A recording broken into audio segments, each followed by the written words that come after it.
Le DaFresh Morning, c'est 104.5 tonnes de bonne humeur. Tous les matins sur Urban FM. La meilleure radio de la capitale. La meilleure radio de la capitale. Vous êtes sur les 104.5 Urban FM, la station urbaine, et vous écoutez le DaFresh Morning, le réveil matinal le plus de la capitale sur la radio. La plus de la capitale, on est avec Mosley. Mosley, bonjour. Bonjour DaFresh, bonjour tout le monde, bonjour René. Comment tu as passé le week-end? Non, très bien, très bien. Tu as fait quoi le week-end? Le week-end, le samedi, j'étais beaucoup plus en famille. En famille. Et puis le dimanche, comme d'habitude, je suis allé à la randonnée à l'Arboretum. Comme quelle d'habitude? Tu avais dit que tous les dimanches, tu pars à la randonnée? Tous les dimanches, depuis peut-être 6 mois, je vais à la randonnée à l'Arboretum. Tous les dimanches? Oui. Comment? Vendredi, tu étais à l'hôtel Hibiscus? Oui, j'étais. Il y avait une rencontre là-bas? Oui, vendredi, il y avait une déclaration, un point de presse, beaucoup plus, de la part de Osiman, qu'il s'agisse de la plateforme estuaire ou encore Osiman de façon générale, qui avait une communication qui a été lue par le président de la coordination estuaire, notamment l'ancien maire de Libreville, Léon Nzoué. Et dans cette communication, il était question pour eux de revenir sur l'actualité en rapport avec les sorties qu'ils ont jugées parfois hasardeuses de l'ancien premier ministre Ali Bongo, Alain-Claude Bilebinze. Et dans cette déclaration, ils ont fait savoir de prime abord que leur ambition à eux est de pouvoir s'inscrire dans la logique de désormais lui répondre, comme qui dirait au quartier, du tic au tac. Ou du tac au tac, quoi. Donc à partir de cet instant, l'objectif, encore une fois, l'objectif donc c'est de pouvoir lui répondre aussitôt une sortie faite. S'il tant est que pour lui l'ambition est de pouvoir attaquer le CTRI et le président de la transition, il se porte désormais garant de pouvoir lui apporter on va dire l'opposition et de pouvoir lui faire savoir qu'il n'est pas celui qui pourrait donner des leçons au CTRI ou encore au président de la transition dans la mesure où il traîne de ce qui a été lu dans la communication, donc que j'ai en ma possession. Évidemment, c'est de dire que le parcours de Bilebinze ayant été un parcours plus ou moins pas très concluant pour eux, ce n'est pas la personne idoine et que, au regard des différents faits d'armes qui sont les siens, il est aujourd'hui de bonne loi de considérer qu'il est dans un esprit peut-être qu'il souhaite convaincre les Gabonais, mais il n'en a pas l'étoffe. Donc, c'est un peu l'ensemble de la communication qu'il y a eu ce week-end. Donc, désormais, leur activité va tourner autour des déclarations de Bilebinze? Non, pas que leur activité va tourner autour des déclarations, mais qu'ils attendent désormais à réagir à chaque fois qu'il y aura une communication allant dans le sens de pouvoir mettre à mal le bilan ou le travail ou le mécanisme de gouvernance qu'a instauré le CTRI et son président pour permettre à ce que le Gabon puisse amorcer une certaine croissance ou un certain développement et qu'aujourd'hui les sorties que Bilebinze et son groupe au fond, ce sont des sorties qui ne sont pas de nature à pouvoir créer un environnement qui soit propice à la bonne compréhension des objectifs visés par la transition, mais également par le CTRI. Donc, eux, ils se érigent désormais en barrage, si tu veux, pour défendre le président de la transition et défendre le CTRI. Donc, ça va de bonne guerre quand on regarde un tout petit peu Osiman, dont le président de la transition et le président d'honneur. C'est normal que cette organisation soit de nature à pouvoir défendre les attaques qui sont menées contre lui, donc contre le président de la transition ou contre le CTRI, et surtout si ça vient d'Alain-Claude Bilebinze encore plus, et que puisque ce dernier s'impose désormais comme l'un des principaux opposants au CTRI et au gouvernement de la transition. Donc, à partir de cet instant, on comprend bien... Mais il a encore fait une sortie le week-end? Oui, il a fait une sortie le week-end qui a été organisée sous le format d'un forum. Donc, ils vont encore faire une sortie? Bon, certainement qu'ils feront une sortie. Certainement qu'ils feront une sortie.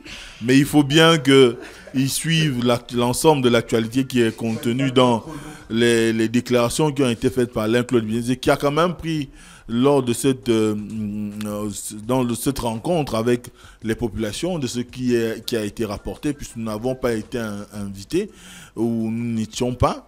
Mais ce qui est ressorti de là, c'est que il y a eu, on va dire, toutes les questions possibles ont été posées à l'intéressé. L'objectif pour ceux qui ont organisé cette rencontre était de pouvoir l'emmener certainement, aller vers l'ensemble des informations en rapport avec les interrogations que beaucoup se posent au quartier, son passage au gouvernement, son attitude durant les années d'exercice du pouvoir, mais également les élections présidentielles de 2016-2023, la question de la modification de la loi électorale en février 2023, et tout ce qui est en rapport avec son parcours. Donc, c'était une façon simple de pouvoir plus ou moins s'ouvrir aux Gabonais. D'ailleurs, le débat tourne autour de tout dire en public, donc face aux Gabonais, tout dire en public. Et on voit bien que c'est une communication qui semble bien huilée et qui a pour ambition de préparer l'opinion à l'éventualité d'une candidature à Alain-Claude Bélizier. Vous savez que dans sa précédente communication, la conférence de presse qu'il a eu animée il y a quelques semaines, il avait sur soi l'idée d'annoncer qu'il sera candidat. Mais ce qui est sûr aujourd'hui, au regard de toute l'activité médiatique qui est celle de son camp, notamment de Ensemble pour le Gabon, nous-mêmes, on a reçu ici le vendredi dernier le colonel à la retraite Théophile Makita Nyambo.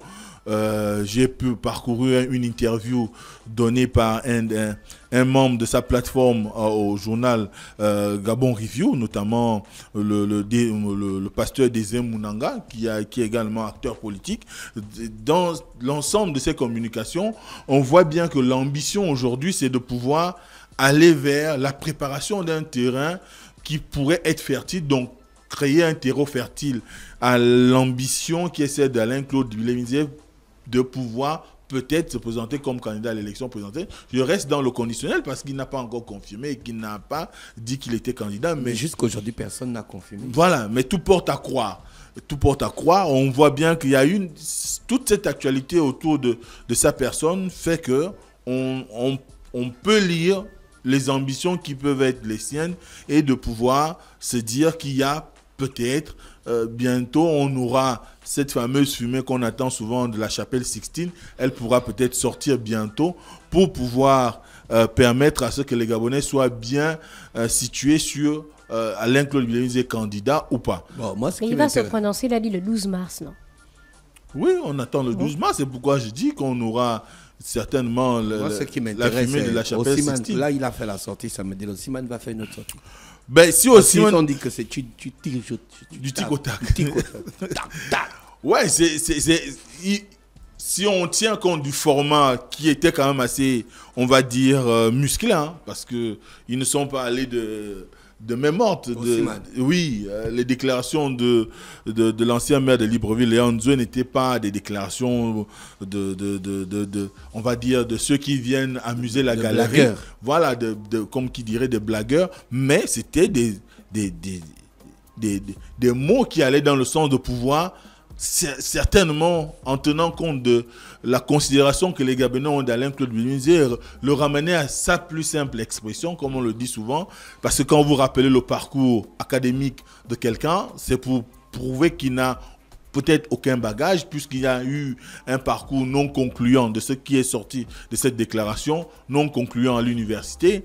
De ce qui ressort, il est celui qui a échafaudé l'ensemble des modifications constitutionnelles qu'il y a eu en 2023 et qui ont conduit au coup d'État du 30 août. Donc on lui impute la charge de la chute du pouvoir du clan Bongo, mais également du Parti démocratique gabonais. Et à partir de cet instant, il y a beaucoup d'autres choses qui ont été dites, notamment sa case, le passage en prison, lié au fait qu'il a eu à émettre des chèques sans provision. Autant de choses, on voit bien que l'ambition était de pouvoir rappeler à l'opinion que celui qui semble se présenter comme un agneau, en réalité, c'est le loup dans la bergerie. Donc à partir de cet instant, je pense que s'il y a matière à pouvoir donner du change à la dernière sortie d'Alain Claude Bilemizé, je pense que Osimhen le fera, mais attendons voir, puisqu'ils ont promis dans la communication, il est dit qu'ils vont réagir aussitôt à chaque fois qu'ils sortent. Voilà, chacune de ces sorties. Et à partir de cet instant, on pourra clairement avoir une idée claire et précise de ce qu'ils entendent mener comme action. Mais encore une fois, on ne va pas peut-être cantonner leur activité rien qu'à cette question de répondre à Bilemizé. Mais au moins, on a aujourd'hui un groupe qui entend défendre le président de la transition, étant donné que tu te rappelleras qu'au moment où il y a eu la tournée républicaine, notamment je pense entre Tshibanga et Moabi, il y a eu une déclaration du président de la transition qui disait que les acteurs politiques qui sont autour de lui semblent avoir peur d'une certaine élite politique ou des politiciens qui parlent de lui et de l'action du CTRI et qui leur donnaient mandat de pouvoir répondre. Bon, ça a pris du temps.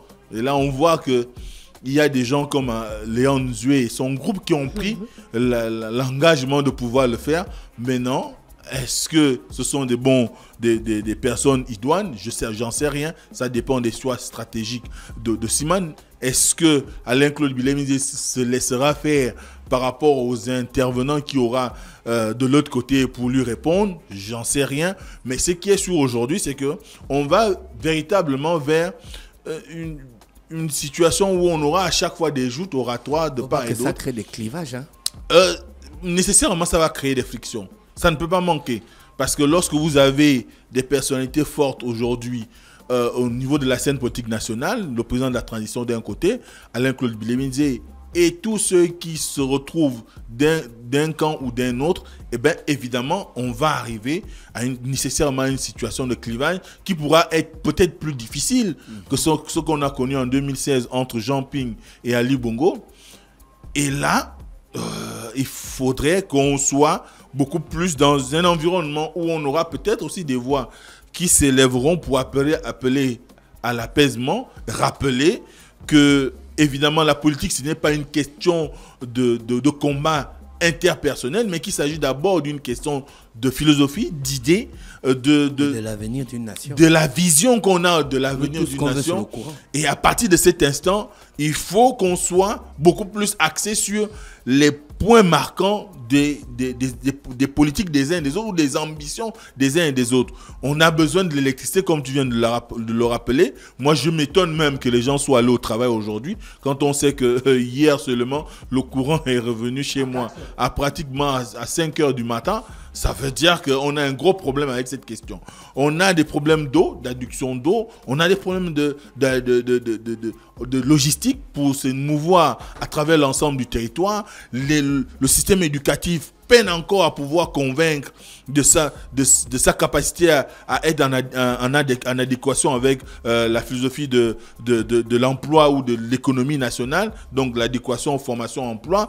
Donc à partir de cet instant, il y a encore tellement de choses qui nécessitent que chacun d'entre eux nous présente la vision qu'il a pour le Gabon. Parce que c'est vrai, on aura un ring le 12, même si évidemment on nous a... Rumble in the jungle. Même si effectivement on nous a présenté un calendrier inachevé, comme le disait le colonel Makita Nyambo, c'est vrai que c'est une élection à 2 tours pour l'instant. On a la phase d'un tour. La phase aller. Voilà, on a, comme tu le dis si bien, on a la phase aller. Est-ce qu'on va nous présenter aussi la phase retour? Est-ce que le ministère de l'Intérieur est réellement en train de travailler pour nous présenter, nous offrir un calendrier électoral qui soit capable de pouvoir nous présenter toutes les différentes étapes de maintenant jusqu'au retour de l'ordre constitutionnel en rapport avec l'organisation des élections législatives et locales et bien préciser les différents tours de la présidentielle. Donc, on est là, dans cette attente-là, et ce dont les Gabonais ont besoin aujourd'hui, ce n'est pas nécessairement des combats entre Ensemble pour le Gabon et Osimhen, ça ne nourrit personne. Ce dont on a besoin aujourd'hui, c'est de savoir que le président de la transition travaille pour pouvoir offrir le mieux-être aux Gabonais. C'est de savoir que Alain Claude Bilemizé, qui prétendrait être peut-être ou qui pourrait être son potentiel adversaire le 12 avril prochain, a des idées qui sont nécessairement en mesure de pouvoir nous apporter un mieux-être. Et là, les Gabonais, en tout âme et conscience, choisiront.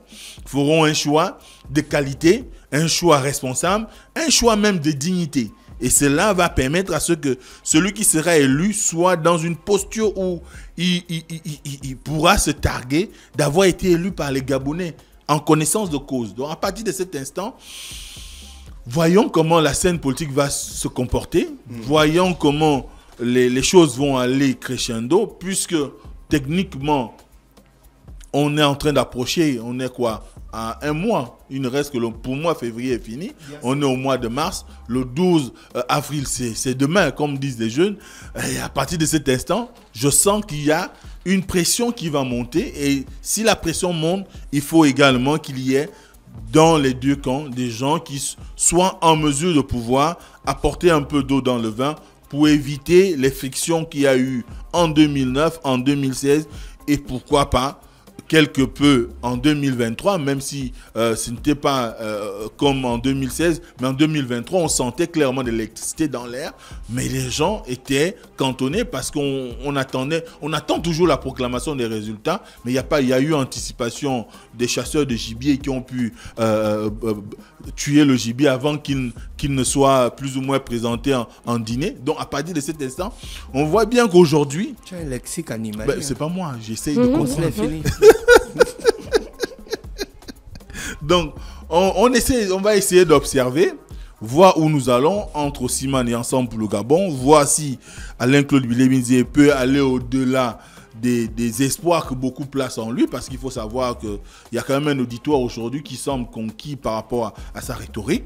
Vous avez de l'autre côté le président de la transition et le CTRI et les différents mouvements et associations, partis politiques qui le soutiennent, qui essayent de présenter quelque chose de potable en rapport avec les actions qui sont menées par le CTRI en matière d'infrastructure et tout ce qui est mis en branle pour accompagner la jeunesse pour l'emploi et consorts. On verra si ça va capter réellement l'attention de l'opinion, mais encore une fois, ce qu'il faut préserver, c'est la paix sociale, la paix au niveau de la scène politique, mais surtout garantir l'intégrité des personnes et des biens. Merci Mosley sur les 104.5 Urban FM, la station urbaine. Voici l'horoscope des auditeurs. On se dit bye bye demain à 7h. Chers auditeurs, voici pour vous l'horoscope du jour. Le DAF Fresh Morning, c'est 104.5 tonnes de bonne humeur. Tous les matins sur Urban FM. La meilleure radio de la capitale. La meilleure radio de la capitale.